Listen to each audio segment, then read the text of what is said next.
Hi, my name is Yolanda Mulwa, and I'm a radio presenter and digital content creator for Standard Digital. And this month we've been running a series on Mental Health Awareness Month, but not Mental Health Awareness Month, just Movember. I'm going to introduce you, or rather let today's guest introduce himself, because he's actually participating in the Movember challenge. You see it on social media, no one's shaving their hair, but you don't understand the serious conversations behind the movement Movember. Movember is all about a man's health, so the testicular cancer and prostate cancer, but also with a background of mental health in the man's world. Correct. So you had not shaved your hair, so you went to the barber yesterday when you heard we are coming. Yeah, I had to look kidogo presentable. This is supposedly going online, right? Yes, it is. Yeah, so It's going to populate our it was a little bit shaggy, so I'd let the hair grow out because I But don't for a good cause. Yes. First, introduce yourself before we get into it. Hi, my name is Hannibal Simba. I am a modern businessman here in Nairobi. I concentrate on real estate, entertainment, and management consulting. So I deal with a lot of men, and I've seen a lot of them struggle, especially right now with the economy being down. There's a lot of pressure on men, especially in Nairobi. The city in the sun and lies. So we're dealing with a lot. That last part. So I thought about it and I was like, I don't grow a mustache, so I'm gonna grow my hair because I shave my hair every week. I'm always neat because I'm a salesperson. And also I ride a motorcycle. It's hard to have a lot of hair because the heat. So that, I decided to grow my hair, and when you say I'm coming here, I had to get it a little bit neat, but it's usually really short and easy to keep neat. Yeah. Yeah. So I want to give you some facts, Yeah. and then you can comment on them. Okay. 720,000 people die by suicide yearly. Great. Men are 3 times more likely to die by suicide than women. Great. Why do you think suicide cases or numbers in when it comes in regard to men, why do you think the numbers are fast going up? Because that's an alarming statistic. Well, to understand that, or to even get to try and understand people, you have to do some kind of behavioral studies. And if you notice, men are not easy to open up to other people, so they stomach in a lot, and a lot of them don't know how to handle the emotional side, the stress, and Why is that so? Why do you think? Why do you reckon? Well, it's a man is not supposed to show weakness, is what everyone is told. So they associate weakness with showing their weakness and their emotions. Yeah. And also the average person will take advantage of a man showing emotion, whether it's a woman or a man. The stereotype, or rather the misconception, that men should not show their emotions, is it because of our culture? You've lived in the States for many years. Is it the same in the States? Are men very guarded when it comes to their emotional affairs? Or you feel it's an African thing that you're told to man up, don't cry, baba, you're a boy. Boys are not supposed to show not really. their I look at life different. Yes, I lived abroad for many years, actually celebrating 12 years back. Welcome back. Happy anniversary. 12 years. Happy anniversary. And we are animals. That's the first thing you gotta understand. Human beings are animals. We are animals. We have claws, we have teeth, we have hair, you know. So we have certain traits that are natural, you know. Male is supposed to be the pillar of his kingdom, you know. So when you show weakness, even the females are not attracted to you. And we are drawn to the most masculine, butch, strong. You're drawn to that they use the word alpha or masculine male, and it's natural. Even when you look across the animal kingdom, the strong ones are the ones that the women or the females want. So it's the same with us. And now what happens is the men kind of fall back because they don't want to show this other guy or a female, whether it's a sister or mother, that they're going through something.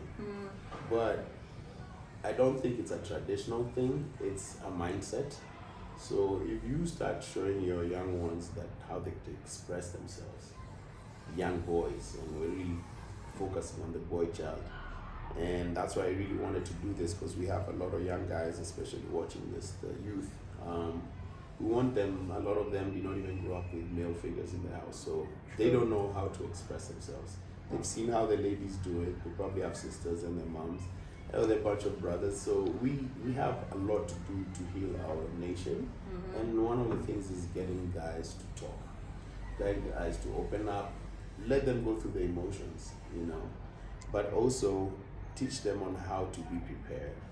Yeah, I think the easiest thing is, versus waiting for things to happen, is preparing for what's about to happen. So there are things males can do out there to, you know, help with their mental status. Do you think men are okay? What do you think women have? It's okay for a woman to just come and be an emotional wreck. It's very different for a man. Where do men get support from? Is it other men? Because I know African men, I'm going to say African men, because they're the ones I've interacted with the most, are not very inclined to going for therapy. So where do you go when you feel broken as a man? What does a man's support system look like? Because us guys, my nail technician, we're always just, you know, on chit chat, yap, and it's okay. I can go to the salon. In fact, it's therapy. Now I even have a gym instructor who's now in the mix. I even told him the other day, you know, I pay you as my counselor, because half the time we're just talking about my ish. Where does a man go to release? Because I feel like y'all are so guarded and you don't find safety in just expressing yourself to anyone. Well, you just said it yourself. You just described what the animals we are. We are social beings. So you will be able to easily talk to other people all around you. Men have a lot of people around them. Yeah. They just have to find who they can talk to. For instance, I'm in a club, or can I say a social club, called Chicken Gate. And Chicken Gate is a group of men. I like the name. Yes. Group of men that I met when I got back home, and we socialize every Sunday together. We eat chicken. It's the only day we don't eat red meat. And it's a WhatsApp group that has about 130 men. Wow. And a lot can be discussed on the WhatsApp group, not really personal. Yeah. But when you meet on Sunday, you find people who, you know, are able to open up. And sometimes a man might just be sitting there and is like, you know what?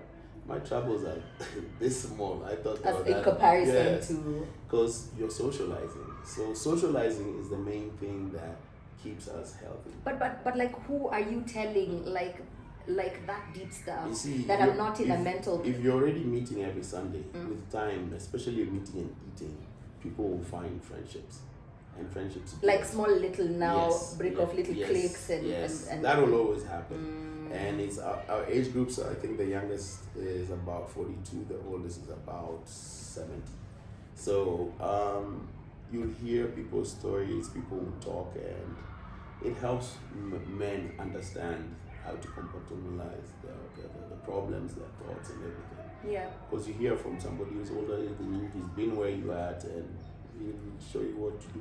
Yeah. Yeah, especially reach out. You gotta reach out. If you don't reach out for help, you ain't gonna be helped. But like I said, there's a bunch of stuff that men can do that can help them. One thing that I do for sure is I worry about what I can control. What I can't control, I let it go. Number two, I get rid of even small things like the last time my phone had a ringtone was so long ago. People don't realize you get even triggered in this day and age by the sound of your phone. Come on, Hannibal. Yes, you will. You're those people without an alert. So what if there's an emergency? I will look at the phone. Are you a dad? Are you a parent? I am a parent. What if your child wants to reach you? They will reach you. Or their the mother? thing is, you stop being a slave to the phone. Wow.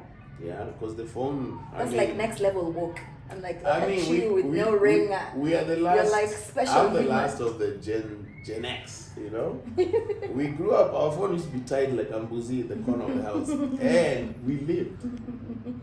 We had emergencies and we lived. The thing is, in this day and age, a lot has been taken, and that's what's also stressing guys out, you know. He's even worrying whether the wife has angaliad his WhatsApp because it keeps going off. You see, small things, manage them. This is I don't know if that's weird or you just answered like a whole array of our problems as human beings. I'm just showing don't have guys, a ringer. Like, don't have a ringer. Guys don't realize that there's small things that the that devil is in the triggers. detail. Yeah, there's small thing that triggers you, and you need to find out what triggers you. You know. And Yours is the ringer on the as phone. in being on edge because you have to look. Maybe you're Do you deep think in social thoughts. media has a lot to play also with where the world is at mentally? Big Because we time. have a Big lot time. of mental health issues. Big time, especially the young generation, you guys out there who think what you see on social media is real. No, it's not real. People just show you the best part of their lives. Word. No one is gonna show you the undone laundry or unpaid bills, and they're gonna show you the good life. Yeah. Somehow even what's that thing on Pesa when you finish you go the other side? What do you call it? Fuliza. Yeah, Fuliza in the bar. I've told you I'm in entertainment. I can see you guys Fulizaing, but hey, let him enjoy. Watch out for stress. Imagine. What? True. That's the other part. Kutoa stress. People have to learn how to do things that help them show more stress. I work out. You I work out every day. That's and like your de-stressor, decongester. that one works magic. That one even gets your mind clear and your body in tune, and you have a different direction in life. Money. Do you think money or your economic status has a bigger part to play in your mental health conversation? Or It does. your mental health status? It does. As a man. As a man. Because men have been reduced, I feel, lately to wanaume ni wallet. Simili sema hivyo. It's a reality. Men are the pillar in terms of everyone looks to them for a solution. Right now, if you have a problem, you either call your husband or your dad, or your sister will come after that. Yeah. But the males are the ones who are having the pressure. But before we get to the money, I think what we should be talking about is how prepared people are. People do not plan. A lot of people don't have targets. They don't have vision boards. They don't have, our own imbele. It's here. So what happens is the stress comes because you're not planned. And now you've been caught up, and then now... But there's unforeseen things like secret taxes that the government is like, hold up, we're going to give them a secret Santa. People have and they're lost 10% of their earnings. I feel bad. You understand? Yes. Some things are beyond our control as human beings, correct? Yes, but now we go back to what you can control. Because if your money is limited, you have to do what matters here and now first. Feed your kids, pay your rent, then clothe yourself. Then the rest you prioritize as they should be. Because a lot of stress is because people are not looking at what is their problems and what are their solutions and all that. They get caught up in the emotionals. They just need to slow down everything and figure it out. It sounds so simple. It sounds so simple, but it's doable. Just step by step, one by one. Do you think society has unrealistic expectations of men? Like, you're just human beings, cut these dudes some slack. Like, what do you want from us? Sometimes I feel like y'all are backed to the corner. We are back to the corner because also want? no one is going to speak up for us. That's why I'm actually out here doing it. Majority will not talk and will just suffer in silence until they will wrinkle and die. But I believe the men have the tenacity in them to do it, just like you women. The ladies have a different side of society. It's like a yin and yang, it's a balance. Mm-hmm. We cannot handle what you guys handle. I've seen, like I'm also a photographer, I do a lot of kids photography, and I see how mother, she might even have 3-4 of them and she can manage. Yeah. Leave those 4 kids with the dude he's lost. Unless he's figured out how to do it. Yeah. If you just throw them hot potato, he ain't gonna And then happen. you're not naturally wired to be naturous, so I always get it. But you sometimes just learn on the job. We are wired to protect. So the nurturing part comes on how you gel with the female. If you gel well, that guy will do anything for you. A man will walk from here to Khartoum just for you. But the nurturing part has to be brought up together. It has to be grown with him or his lady or a ladies, and it makes it I would life. ask about the ladies when you did plural. I'm going to ignore that. Yeah, well, in Africa, people are here are not all monogamous. We're going to have that conversation a separate day. Yes. I know you're a strong believer in certain things that we will not discuss today. Yes. Today the focus is men. Mental health, upper between the years. Yeah, a lot of people, like you mentioned, suicides. I've been home 12 years, and out of my circle, people who I know a couple men who kill themselves. Wow.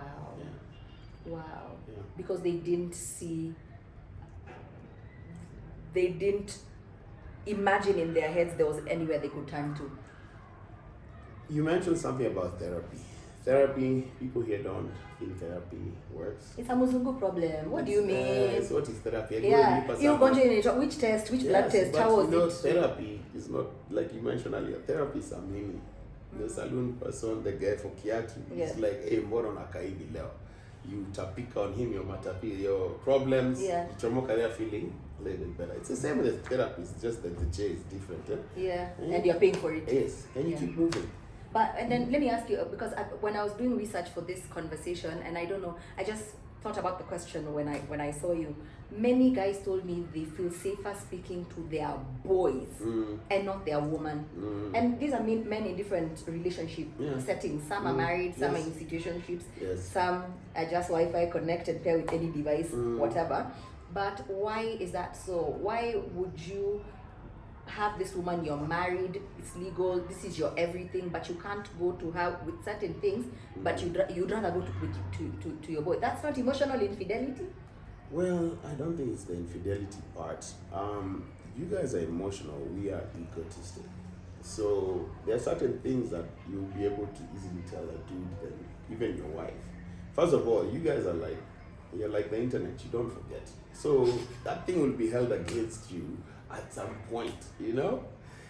You should put that on a t-shirt. You guys are like the internet. Yeah, you guys don't forget. Us will forget we told Amma we did. But you will hold it against us at some point. It'll come back, it'll come out into life.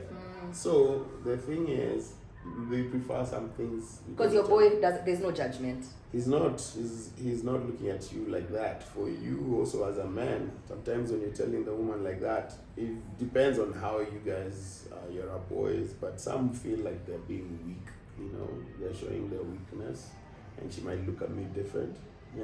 I know someone who didn't realize that they were in like a ridiculous amount of debt. Like this man just painted and gave them this picture perfect life, and it wasn't so. This guy was begging, borrowing, stealing, literally, just to save face, because he could not face her and be like, hey, my revenue streams have disappeared. I can't hack this life that I've given you. We need to scale down. Me, first of all, one thing I can tell you for free, even my own siblings, and I only have sisters, I don't have a brother. People who share a bed, I don't even get that story. The thing is, relationships are different. People treat each other different, they think different. People have different attitudes. Some people are not even supposed to be together. They're forcing it, and I see all this, especially being the entertainer guy, the realtor, photographer. I deal with people. I learned at a young age that I can invest in knowing people, and they will keep me fed.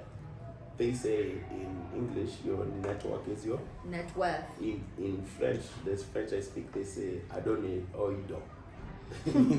I like your French.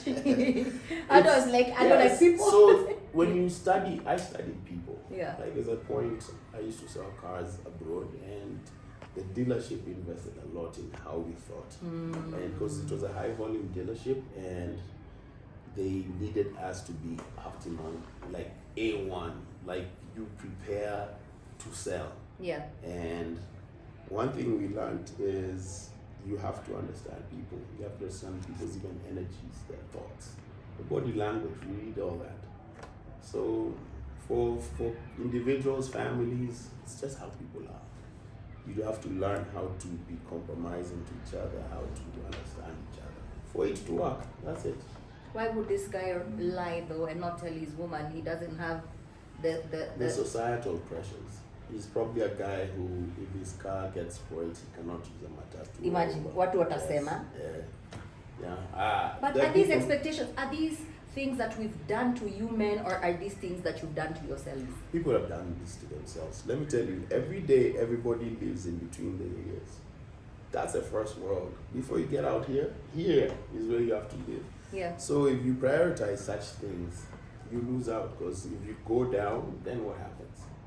And life is like that, it's up and down. Leo konayo, kesho una. So does it affect you? And how does it affect you, and how do you react? Because I'm seeing a lot lately, and I'm not veering off our conversation. I just feel like it's still about a man and his wholesome health, mind, body, and soul.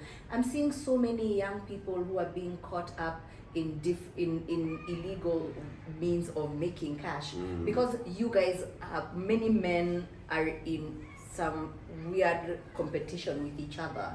Like in this town, what on talk chakua meza, people want to be seen, they live a certain kind of life, and then at the same time the background is we don't have a safe space. The world has unfair expectations of us. We don't have anywhere to turn to, and I'm like, dude, this has nothing to do with the universe. This is your problem. This is what I can say.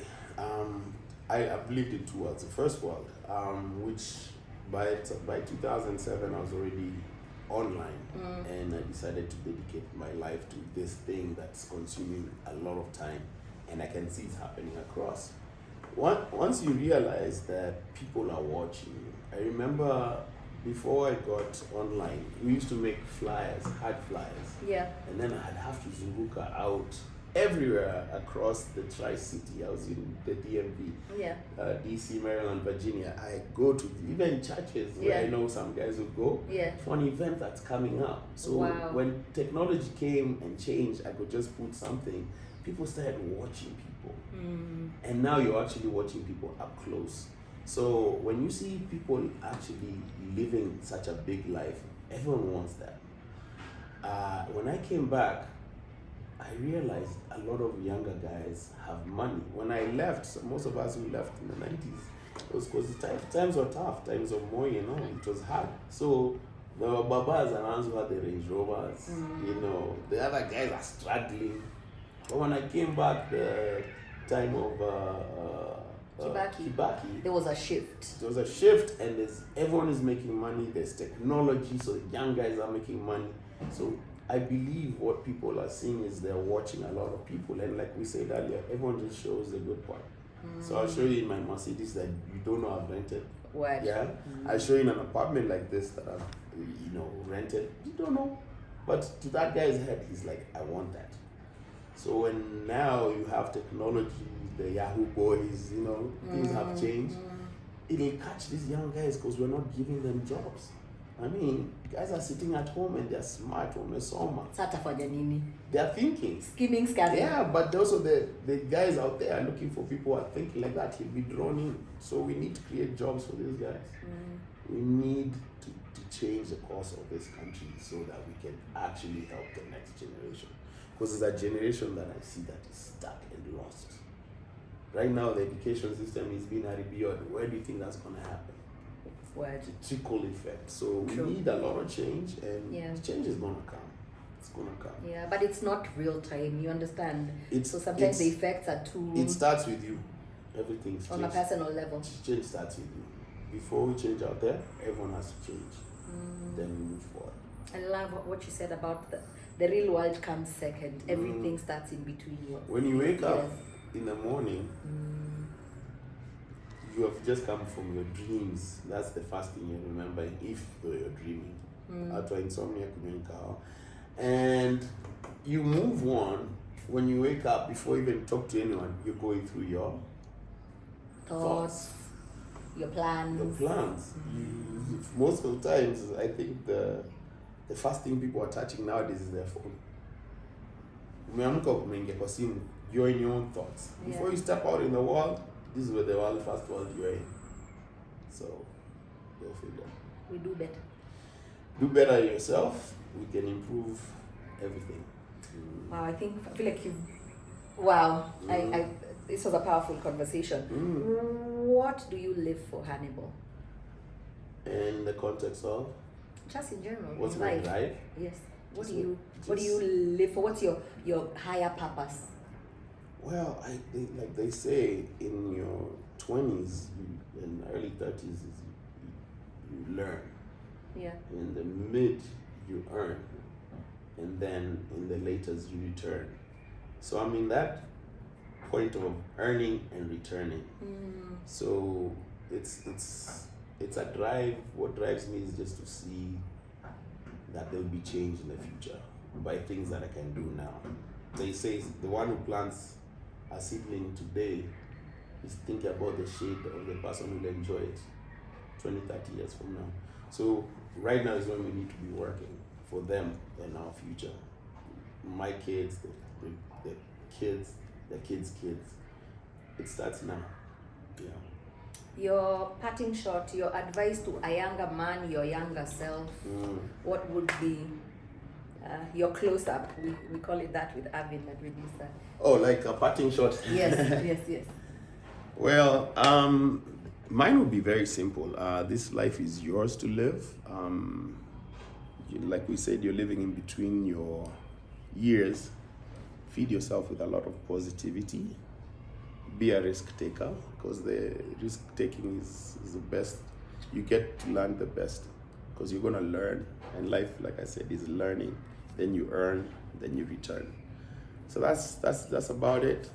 Apart from that, for all your real estate needs, holla at me. For all entertainment, holla at me. Photography, and we keep this conversation going. We keep it going. Will you tell us about your name? Because Yes. the first time I met him, I met you at Carnival. I met you At my event. at night at Yes, your event. yeah. And I remember asking you, no, I was like Hannibal Lecter, and then you're like, no, you're almost like, that's so shallow. Why Hannibal? Well, let me first start with where Hannibal came. My late father was in school in Russia. You know, back then there was the air take to America, the airlift. Yes, there was one to Russia. Yes. So I when didn't he know that. was in, he watched a play in school about a man called Hannibal Barca. Hannibal Barca was born in 248 BC in a place called Carthage. Carthage right now is what we call Tunisia. And this is way before the Arab invasion. So they were black. They were actually called Moors. Yeah. And during that time, it's called the Punic Wars. And during the Punic Wars, the Greeks or the Mzungu was coming to raid. They were controlling that. It was their time to reign. Yeah. And they were coming to invade their territory. And Hannibal's father was already a general, and he was been fighting them for the longest. And by the time Hannibal was 9, he had already started being groomed, and even took an oath to always fight. And that's where my name came from. And like what you had said, which is a movie, which came out in '93. Yeah, about a cannibal. Yeah, and Hannibal, there was Hannibal the cannibal. You know Mr. T? Yes, Mr. T. There was the A team. The captain was called Captain Hannibal. So that's the Okay. first Hannibal I ever saw, and I was so stupid. So my dad named me Hannibal. The cannibal. Nah, I'm vegetarian on Tuesdays.